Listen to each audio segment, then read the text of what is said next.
मीरा के उड़े होश जब अनु ने ऑफिस में सरेआम लगाई उसकी क्लास। दूसरी तरफ हर्षवर्धन को अनु में दिखी अपनी मृत बहन राजनंदिनी की झलक। क्या अब बदल जाएगा शादी का फैसला? हेलो दोस्तों, स्वागत है आपका तुमसे तुम तक सीरियल के आने वाले एपिसोड्स में आपको अनु का एक ऐसा दमदार और नया अवतार देखने को मिलेगा जिसकी मीरा ने सपने में भी उम्मीद नहीं की होगी। अभी तक आपने देखा कि अनु हमेशा शांत रहती थी, लेकिन अब उसके सब्र का बांध टूट चुका है। जब अनु ऑफिस पहुंचती है और आर्या सर वहां नहीं होते तो मीरा अपनी पुरानी आदत के अनुसार अनु को ताने मारना शुरू कर देती है। मीरा वही वायरल फोटो दिखाकर अनु को जलील करती है और कहती है कि तुम्हें तो सक्सेस का शॉर्टकट मिल गया, तुमने ही आर्या सर को फंसाया है। लेकिन दोस्तों, इस बार अनु चुप नहीं रहती। अनु पूरे ऑफिस के सामने मीरा पर बुरी तरह भड़क जाती है और चीख कर कहती है, मेरे और आर्या सर के रिश्ते पर सवाल उठाने का आपको कोई हच नहीं है। मैं आपके हर घटिया इल्जाम का जवाब दे सकती हूँ। अनु की ये तेज आवाज सुनकर मीरा के पैरों तले जमीन खिसक जाती है। उसे यकीन ही नहीं होता कि ये वही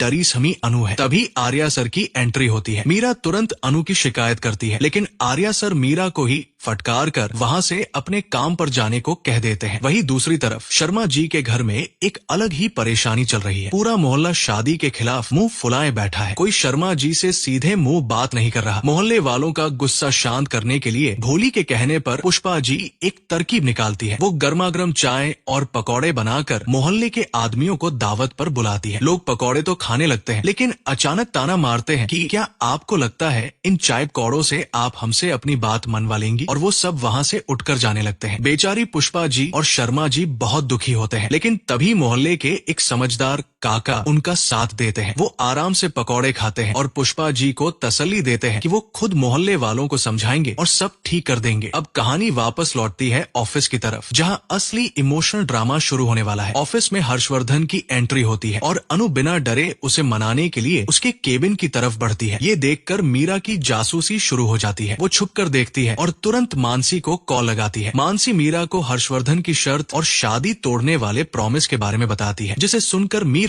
खुशी से पागल हो जाती है। उसे लगता है कि अब तो अनु कभी हर्षवर्धन को नहीं मना पाएगी। लेकिन दोस्तों, अनु का प्यार सच्चा है। जब अनु हर्षवर्धन के केबिन में जाकर उसे आर्या सर के लिए अपनी फीलिंग समझाती है तो वहाँ एक बहुत बड़ा चमत्कार होता है। अनु के बात करने के तरीके, उसकी सादगी और उसकी बातों में हर्षवर्धन को अपनी सगी बहन राजनंदिनी की झलक दिखाई देने लगती है। राजनंदिनी भी हर्ष को ऐसे ही प्यार से समझाती थी। अनु में अपनी बहन को देखकर हर्षवर्धन का पत्थर दिल पिघलने लगता है। तो दोस्तों, क्या अनु में अपनी बहन राजनंदिनी को देखने के बाद हर्षवर्धन आर्या और अनु की शादी के लिए मान जाएगा? क्या मीरा की सारी चालें उल्टी पड़ने वाली हैं? आपकी क्या राय है? कमेंट्स में जरूर बताएं। वीडियो को लाइक करें और चैनल को सब्सक्राइब करना न भूलें।